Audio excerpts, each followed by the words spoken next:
Chimney Hill Way, residents' safety concerns. Courtney McClure, The Standard. Scugog. Some local residents have various safety concerns regarding the proposed development near Chimney Hill Way in Port Perry. These dwellings will be placed on a private condominium road near Chimney Hill Way. The applicant has proposed the construction of 15 townhouses and one single detached home.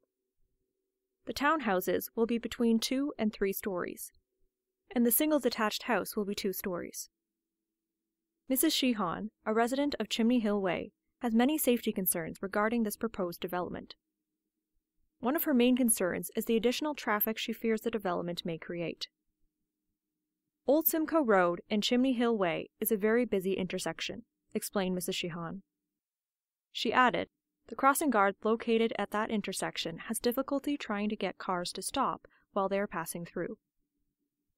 Manager of Planning for the Township of Scugog, Robin Prentice, said resident safety is the Township of Scugog's top priority. According to her, the applicant has submitted a traffic impact report. Currently, the Township is reviewing the report along with its peer consultant. The applicant will also be conveying road widening blocks to the Township. Ms. Prentice said this would help facilitate improvements to the intersection of Old Simcoe Road and Chimney Hill Way. This will help align Chimney Hill Way with Bay Street on the opposite side of Old Simcoe Road. According to the development plan, one road leads into the townhouses and a single dwelling section. Mrs. Sheehan's friend, who lives in Ancaster, Ontario, in a similar development, stated, garbage trucks will not come onto the road because there is no room for them to turn around. It's possible residents from the development will have to put their garbage out onto Chimney Hill Way. It's very, very windy there, so that means all the garbage is going to start blowing across the road, said Mrs. Sheehan. Scott Waterhouse, GHD Planning Manager, told The Standard in response to this concern, I can advise that the resident assumption regarding waste collection is not correct. The intention is for private waste collection for the proposed development, collected internal to the development site. There is no intention for waste collection to occur along Chimney Hill Way. A petition opposing this development has been started, and you can find the petition on change.org, titled, Say No to 3-Story Townhome Condo Community with Private Road onto Chimney Hill Way. As of March 25th, the petition has received 174 signatures. For more information about this development, please visit my.scugog.ca/Chimney Hill Development. TLDSB hopes to give parents peace of mind as health measures ease in Ontario. Dan Kearns, Local Journalism Initiative reporter for The Standard. Kawartha Lakes. While the provincial government starts to lift COVID-19 related public health measures, the Trillium Lakelands District School Board, TLDSB, wants people to feel confident in the safety of their children. We have some challenges ahead. There's no doubt about it. There's still a lot of anxious feelings in the system, Director of Education Wes Hahn told trustees at a meeting on Tuesday, March 22nd. The province recently lifted the mask mandate for several settings, including schools. The TLDSB supports people's choices on whether to keep wearing a mask or not. We've made this very clear. This is a choice for our parents and our staff and our students, Director Hahn said. He added, the goal is for everyone to feel welcome, whatever decision they make within our buildings. But the board will continue with some other health-related initiatives or practices in the schools. We are still continuing on with what we had before, like hand hygiene etiquette. That's not going to go away. That is still going to be encouraged. We still have enhanced cleaning and disinfecting going on in our schools. We have the continued use of the HEPA filters. They haven't all of a sudden disappeared. That is a mainstay in our facilities, Director Hahn explained. He added, the board would continue to report absences to the Ministry of Education, and the use of rapid antigen tests will also be maintained. Vaccinations are still being encouraged by our public health unit, Director Hahn stated. The education director said he hopes these measures are making people feel less anxious about coming back into the schools. HKPR confirms first influenza case in a couple of years. Dan Kearns, Local Journalism Initiative reporter for The Standard. Kawartha Lakes. The Haliburton-Kawartha Pine Ridge District Health Unit, HKPR, has their first lab-confirmed case of influenza in the health unit area in nearly 2 years. The first confirmed case of the 2022 flu season was announced last week. An HKPR press release sent out on Thursday, March 24th, stated, "No flu activity was reported across the health unit region during the 2020 to 2021 influenza season."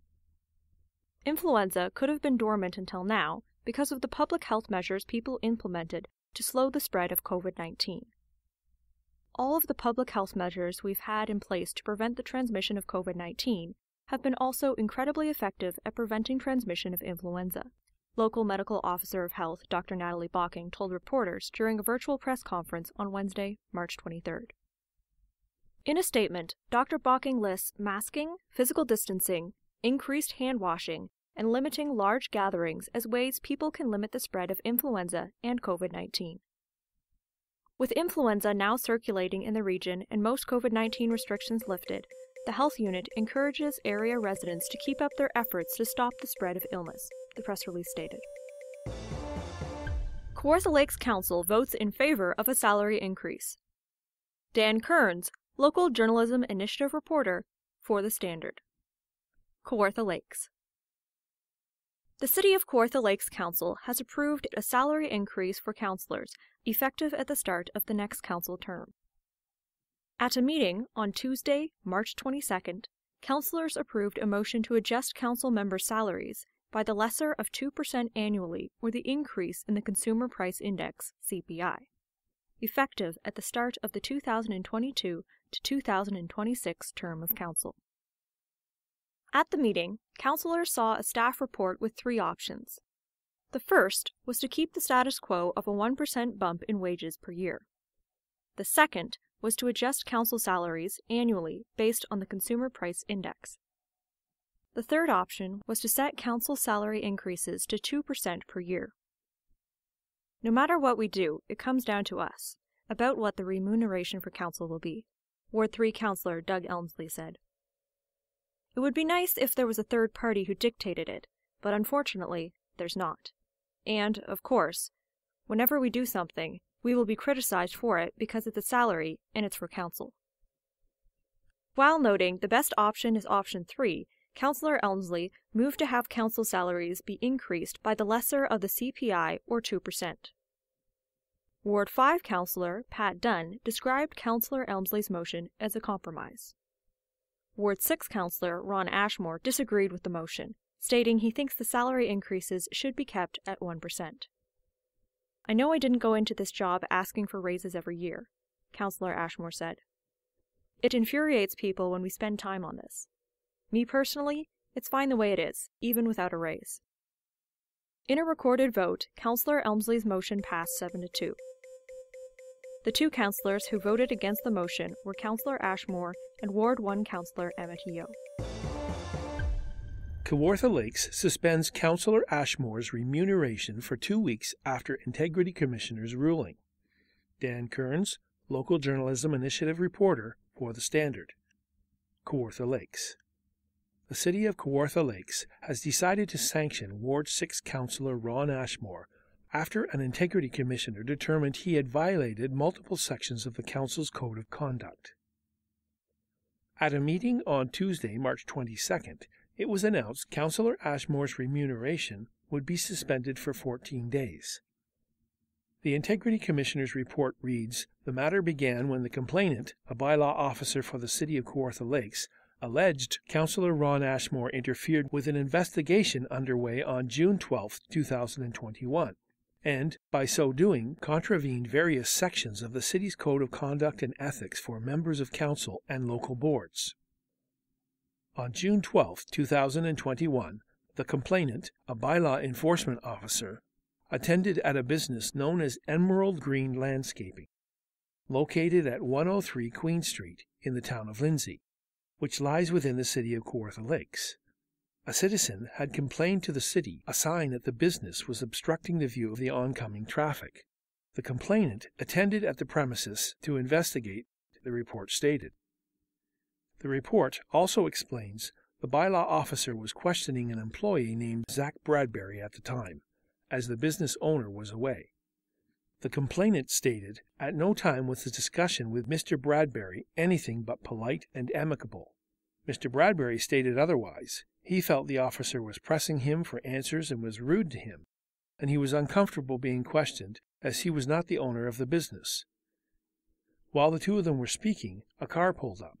According to both Mr. Bradbury and the complainant, Councillor Ashmore got out of the car and walked directly over to them, keeping a proper social distance. Mr. Bradbury reportedly stated, "Councillor Ashmore was polite at all times." However, in the report, the bylaw officer states, Councillor Ashmore suggested the complainant should investigate other signs and said the officer should not investigate signs where there is new business the city wants to have.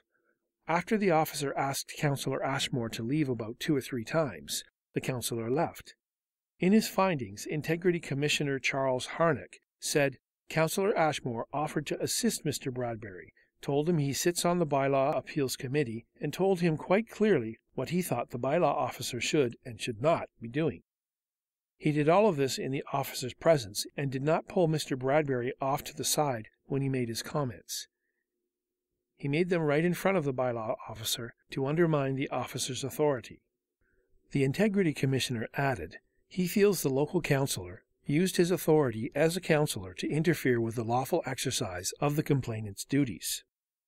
I find Councillor Ashmore's actions were deliberate, undermining, and made without care and good faith in recognizing and understanding the importance of the bylaw enforcement officer's impartial role, the report concluded. However, Councillor Ashmore told the Standard he stands behind his actions. I intervened to help a guy. I acted as a good Samaritan, as the employee acted like he was in distress, and I was driving by there when I saw him, he said. It was really disappointing he was being treated like that. The Integrity Commissioner had recommended a 1-month suspension of Councillor Ashmore's remuneration. Councillor Ashmore doesn't feel like this is a black mark on his reputation.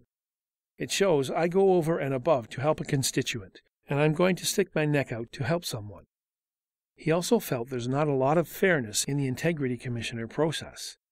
You only get one person to decide everything, and if you disagree, then you're out of luck. There should be a mediation type of system in place in every municipality. We pay these Integrity Commissioners millions of dollars, and to me, it's really unnecessary that every little thing like this can be put through an investigation. There are other cases more egregious than mine. The Standard Podcast was produced by Greenstream Studio for the Standard newspaper.